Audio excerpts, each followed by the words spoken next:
mga mare, welcome to my kitchen na naman. So, ang aking kitchen ay hindi pa maganda. Papagandahin ko din ito pa Sundays today.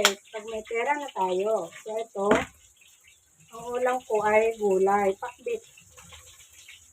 Nagpakbit tayo talaga kasi kailangan natin maggulay. So, kaya nagpreso din ako ng tilapia.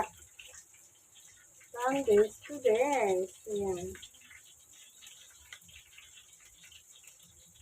So, mag-iwan na ako ng bawang sibuyas. Kasi nagpipreto na talaga ako mga mare ito. So, ito yung aking panipreto tilapia. Maganda kasi pag toasted yung tilapia. So, tingnan natin. Ay!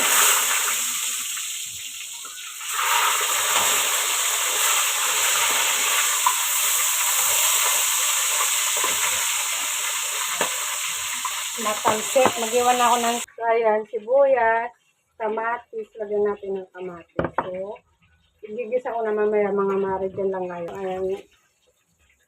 Hindi talaga ako bumibili ng hilaw na ay lutong ulam sa mga karente. Gusto ko sarili kong luto. Kasi mahilig ako magluto. Kung iluluto lang talaga yung wala na akong pang luto. So, ayan mga mare, nakapag-iwan na ako ng kamatis, bawang, sibuyas. So, gigisa na natin.